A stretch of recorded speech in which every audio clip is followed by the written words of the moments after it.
ನಮಸ್ಕಾರ ಎಲ್ಲರಿಗೂ. ಹೇಗಿದ್ದೀರಾ ಫ್ರೆಂಡ್ಸ್? ಐ ಥಿಂಕ್ ಎಲ್ಲರೂ ಚೆನ್ನಾಗಿದ್ದೀರಾ ಅಂತ ಅನ್ಕೊಂಡಿದ್ದೀನಿ. Welcome back to our channel. ಇನ್ನು ಯಾರಾದರೂ ನನ್ನ ಚಾನಲ್ನ ಸಬ್ಸ್ಕ್ರೈಬ್ ಮಾಡದೆ ನೋಡ್ತಾ ಇದ್ರೆ ಸಬ್ಸ್ಕ್ರೈಬ್ ಮಾಡಿಕೊಂಡು ಸಪೋರ್ಟ್ ಮಾಡಿ ಅಂತ ಕೇಳ್ಕೊಳ್ತೀನಿ.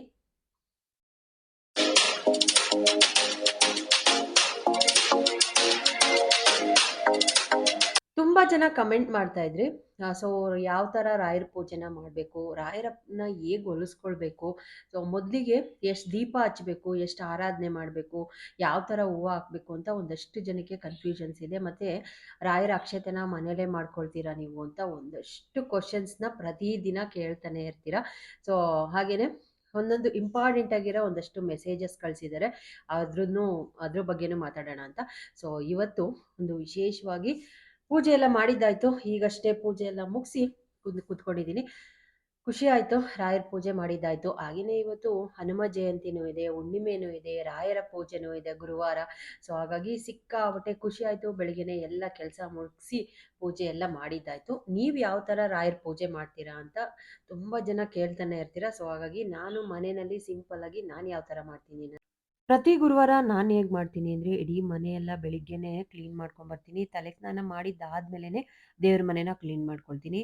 ಸೊ ದೇವ್ರ ಮನೇಲಿರೋಂಥ ಹಳೆ ಹೂವನ್ನೆಲ್ಲ ತೆಗೆದು ಒರೆಸ್ಕೊಳ್ತೀನಿ ಫಸ್ಟು ನೀಟಾಗಿ. ಸೊ ಒಂದು ಸ್ವಲ್ಪ ಗಂಜಲ ಏನಾದ್ರು ಇದ್ದರೆ ಅದನ್ನು ಕೂಡ ಹಾಕ್ಕೊಂಡು ನೀಟಾಗಿ ಒರೆಸ್ಕೊಂಡು ಬರ್ತೀನಿ.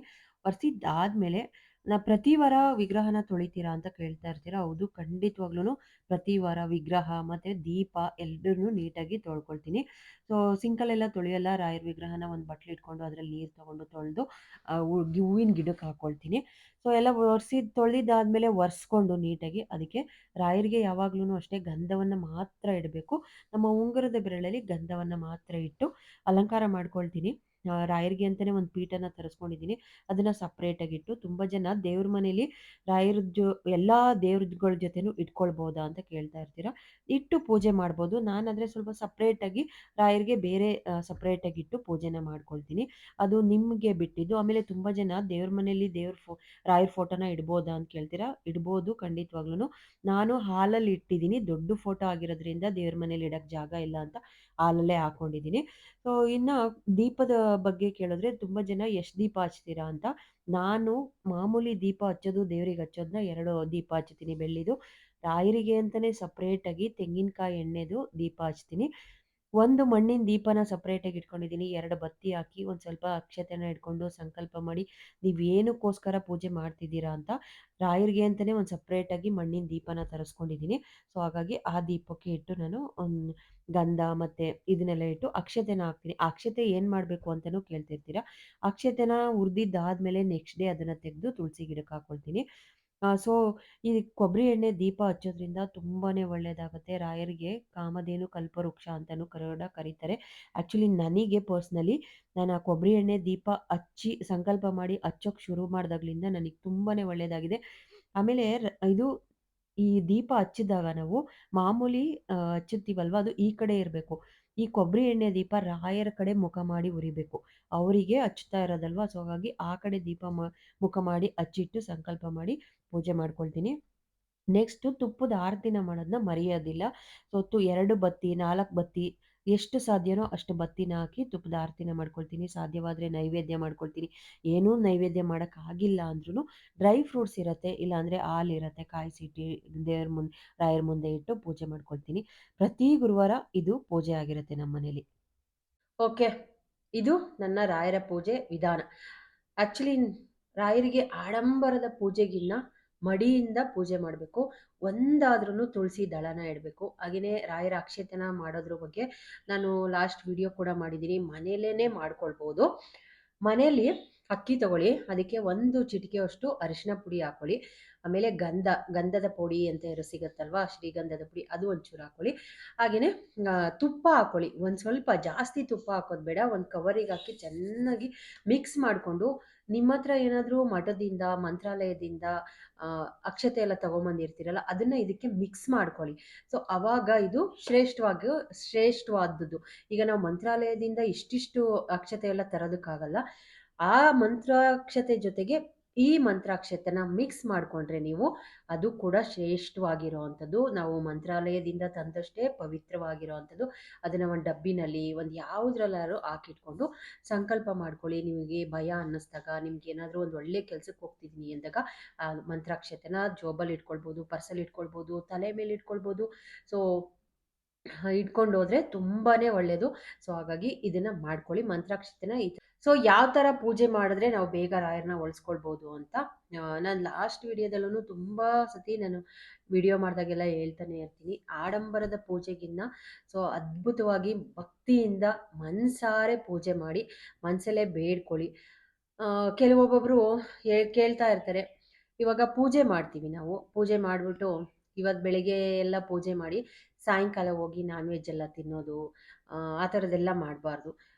ಕಂಪ್ಲೀಟಾಗಿ ನೀವು ರಾಯರ ಪೂಜೆನ ಮಾಡ್ತೀರಾ, ರಾಯರ ಭಕ್ತರಾಗಬೇಕು, ನೀವು ಬೇಗ ರಾಯರನ್ನ ಒಲಿಸ್ಕೊಳ್ಬೇಕು ಅಂತ ಇದ್ದರೆ ಕಂಪ್ಲೀಟಾಗಿ ನಾನ್ ವೆಜ್ನ ತಿನ್ನೋದು ಬಿಟ್ಟರೆ ತುಂಬಾ ಒಳ್ಳೆಯದು.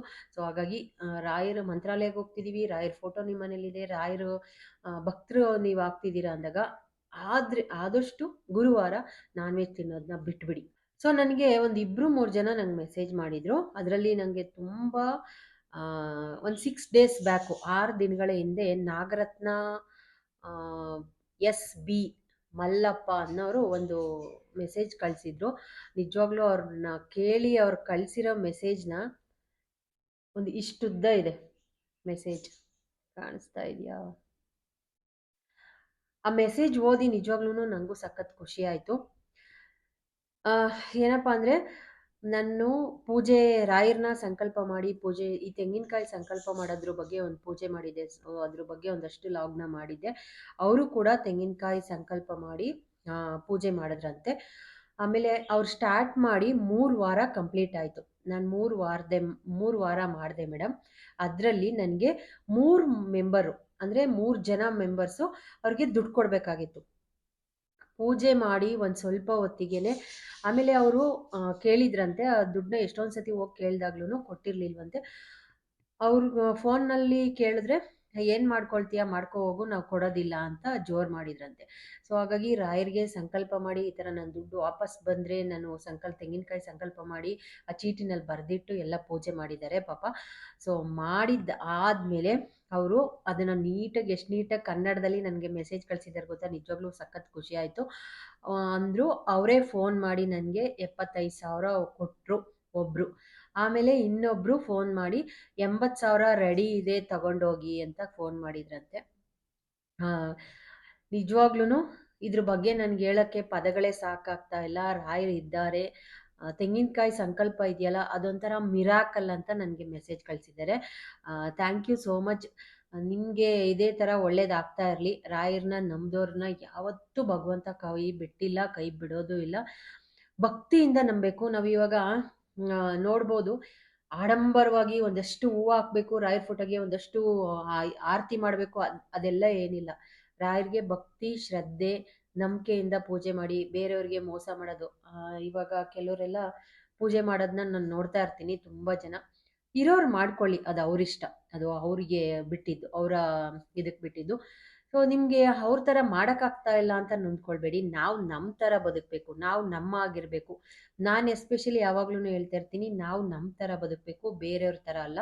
ಸೊ ಹಾಗಾಗಿ ತುಂಬ ಜನ ನನಗೆ ಕಮೆಂಟ್ ಮಾಡ್ತಾ ಇರ್ತಾರೆ, ನನ್ನ ಹತ್ರ ಫೋಟೋ ಇಲ್ಲ, ವಿಗ್ರಹ ಇಲ್ಲ, ಹೇಗೆ ಮಾಡೋದು ಅಂತ. ಒಂದು ಪುಟ್ಟು ಫೋಟೋ ತಗೊಳ್ಳಿ ಸಾಧ್ಯವಾದರೆ. ಇಲ್ಲ ಅಂದರೆ ಮನಸ್ಸಲ್ಲೇ ಇದ್ದಾರೆ ನಮ್ಮ ರಾಯರು. ಓಂ ಗುರು ರಾಘವೇಂದ್ರಾಯ ನಮಃ ಅಂತ ನೀವು ಮನಸ್ಸಲ್ಲಿ ನೆನೆಸ್ಕೊಂಡು ಕೈ ಮುಗಿರಿ. ನಿಮ್ಗೆ ಏನೇ ಕಷ್ಟ ಇರಲಿ, ಆ ಮಂತ್ರಾಕ್ಷತೆ ಮಠಕ್ಕೆಲ್ಲ ಹೋದಾಗ ಮಂತ್ರಾಕ್ಷತೆ ಕೊಡ್ತಾರೆ ನೋಡಿ, ಅದು ಮಂತ್ರಾಕ್ಷತೆ ಮಹಿಮೆ. ನೀವು ಅದನ್ನ ಏನಕ್ಕಾದ್ರೂ ಒಂದು ಒಳ್ಳೆ ಕೆಲಸಕ್ಕೆ, ಒಳ್ಳೆ ಮನಸ್ಸಿಂದ ಕೇಳಿಕೊಂಡು ಅದನ್ನ ಯೂಸ್ ಮಾಡಿ, ಆಮೇಲೆ ಗೊತ್ತಾಗುತ್ತೆ ಆ ಮಂತ್ರಾಕ್ಷತೆ ಮಹಿಮೆ ಏನು ಅಂತ. ನಿಜವಾಗ್ಲೂ ಅಷ್ಟೇ, ಅದಕ್ಕೆ ತುಂಬ ಅದರದ್ದೇ ಆದ ಶಕ್ತಿ ಇದೆ. ಸೊ ಹಾಗಾಗಿ ತುಂಬ ಜನ ನಿಮಗೆ ಯಾವ ಥರ ಬೇಕೋ ಆ ಥರ ನಂಬಿ ಪೂಜೆ ಮಾಡಿ, ನಮ್ದವ್ರನ್ನ ಯಾವತ್ತೂ ಕೈ ಬಿಡಲ್ಲ ರಾಯರು. ನೆಕ್ಸ್ಟ್ ಇನ್ನೊಬ್ಬರು ನನಗೆ ಕಮೆಂಟ್ ಕಳಿಸಿದ್ದಾರೆ, ಮೆಸೇಜ್ ಮಾಡಿದ್ದಾರೆ, ರುದ್ರೇಶ್ HS ಅಂತ. ಸೊ ಆ್ಯಕ್ಚುಲಿ ಅವರು ನಿನ್ನೆ ಕಳಿಸಿರೋದು, 1 ಡೇ ಆಯಿತು. ನನಗೆ 4ನೇ ವಾರಕ್ಕೆ ಕೆಲಸ ಆಯಿತು, ನಾನು ಅಂದ್ಕೊಂಡಿದ್ದು. ನನ್ನ ಮಗಳಿಗೆ ಕೆಲಸ ಸಿಕ್ಕಿದೆ. Thank you so much madam ಅಂತ ನನಗೆ ಕೈ ಮುಗಿಯೋ ಥರ ಕಳಿಸಿದ್ದಾರೆ. So thank you sir. ನೀವು ಕಷ್ಟಪಟ್ಟು ಪೂಜೆ ಮಾಡಿದ್ದೀರಾ, ರಾಯರನ್ನ ನಂಬಿದ್ದೀರಾ, ರಾಯರು ನಿಮ್ಗೆ ಒಳ್ಳೇದು ಮಾಡಿದ್ದಾರೆ. ನಾನು ಒಂದು ಸಣ್ಣ ಸಂಕಲ್ಪ ಮಾಡೋ ತೆಂಗಿನಕಾಯ್ದು ನಾನು ಹೇಳಿದ್ದೀನಿ ಅಷ್ಟೇ. ರಾಯರು ನನ್ನ ಬಾಯಲ್ಲಿ ಹೇಳ್ಸಿದ್ದಾರೆ. ನಾನು ಇದರಲ್ಲಿ ಏನೂ ಅಲ್ಲ.